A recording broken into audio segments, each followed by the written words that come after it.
The other question I've been getting a lot is parents asking, but can you cure it?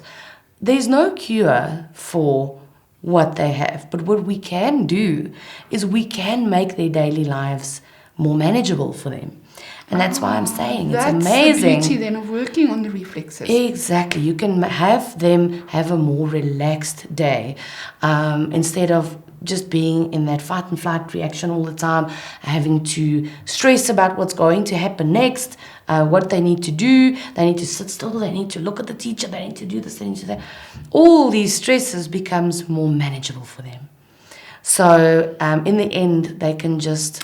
It makes a difference in their functioning, their daily functioning, yes. So in a family that's really, struggling, if that child's been able to dress themselves now, for example, or feed themselves, it frees up time. And we're struggling with so much issues with time at the moment. Yes. People are hugely under pressure. So, but... Now, if we start working on the reflexes, do we just get them sorted, or are we going to maybe see, like you said, when you were working on your reflexes, you had a bit of a, if I can say it, emotional detox from stuff that was, reconnecting, I assume, or stuff that was moving around now. Would you see sort of a similar thing in kids, or? Yes, we do see reactions.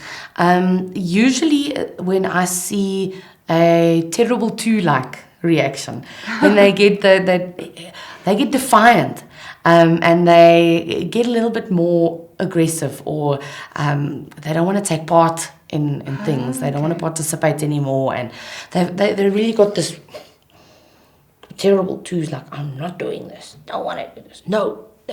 So they really become defiant, and that is, for me, is a good sign. Because then I know that I've seen some progress. Bonnie Brandes explains it so nicely in her book, The Symphony of Reflexes. She calls it the Moro reorganization. So your Moro reflex has got to do with your fight and flight reaction.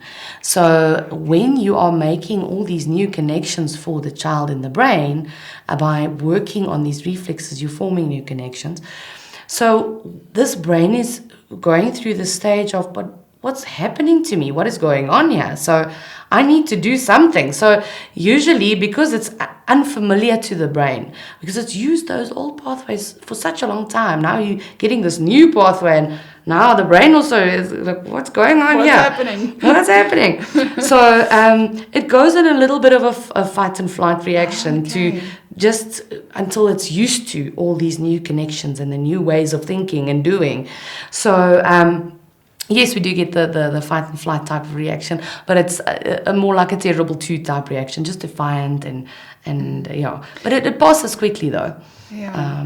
For some it's longer, and for others it takes more time, but usually it settles quite quickly, especially if you get the parents to assist you with daily activities for the children. So in this case, we would really be excited when we see some symptoms. Yes. So we actually as parents need to be aware. This could be happening. My 9-year-old could be doing the 2-year-old phase. Yes. So that's very interesting. So once again, that makes me think that you can't actually then skip. No. If a child, I've had parents that I've worked with that have said, he's always been so sweet. You know what I mean? And I'm like, what you're saying to me now is, oops, there might be a reflex there. Yes. There might. Yes. I'm not saying there is. There might be a reflex there. Because if they didn't have the terrible twos. Yes. Then there might also be a developmental delay in the brain. Okay. So the brain develops in a specific pattern, which starts off with the reflexes. So the reflexes lays the foundation for all other brain development. So if there is a stuck reflex, or a reflex that they haven't integrated fully, that's not really done its job well yet, for various reasons, and there are various reasons for these reflexes to remain active, it might affect the rest of the brain's development. Because the terrible twos usually sets in when the middle part of the brain, the limbic system, starts to develop. Then you get the more emotional reactions, because that's the part of the brain that's got to do with your emotion. So you're no longer reacting just automatically. Now you get these emotions, and that is also why You've got a toddlers go decision. through. Yes. The So moment that, they start challenging you is because now they're thinking, oh, how can I make this work for me? Yes. If I do this and this, will mom and dad like give me what I want?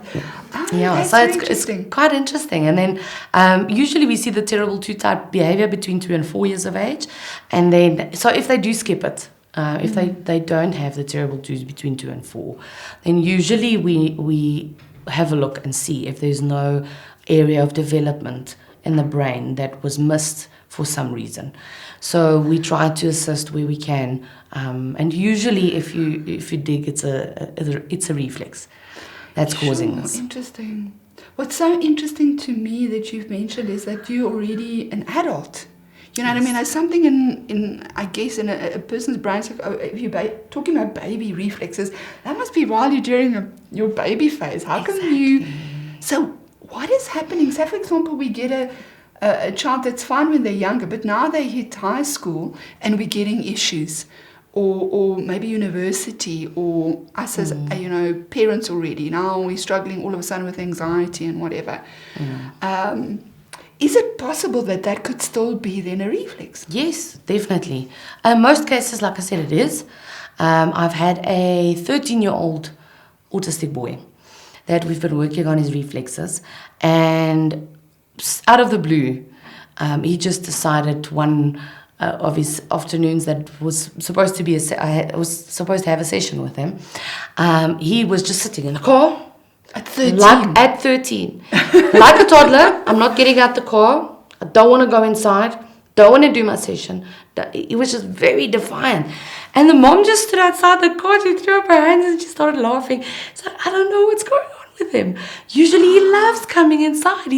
Today he just decided he doesn't want to go in. Doesn't want to. And she said it just started that week where he was just defiant about everything.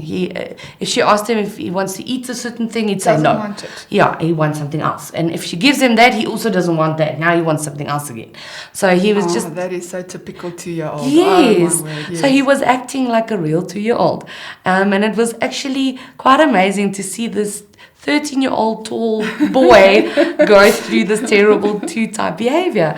And yes, I've seen adults go through the terrible 2-type behavior as well. So nobody escapes. No, but usually the terrible 2s start between 2 and 4, but that area of the brain proliferates further when we are in our teen years.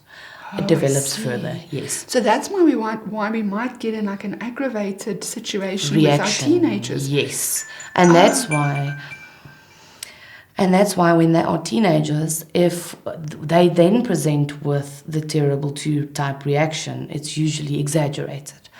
So if they haven't gone through terrible 2s between 2 and 4, and they get to the teen stage, and that development starts to kick in, my word. then they might have a way bigger reaction. So I always tell the parents, because it's very hard for them to see their child go through, especially if you've got a 9-year-old, 10-year-old, or that 13-year-old go through a terrible 2 phase like a toddler. My goodness, what's now happening? You've got this huge child and they're going through this stage. So it's very difficult for them, but I try to explain to them from the first session that might happen, so they're prepared for that. And I tell them that it's going to be a normal reaction. Not all of my clients present exactly the same way. Some of them might just be a little bit more moody. So depending on the brain development where they are at. So, but especially with autistic children, because they have this huge gap in their development, because it is a neurodevelopmental disorder.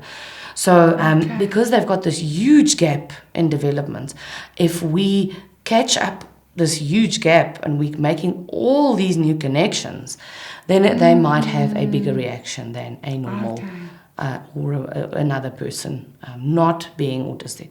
And I've seen reactions with ADHD children as well, with other children with other developmental disorders. They tend to get that same reaction as well. And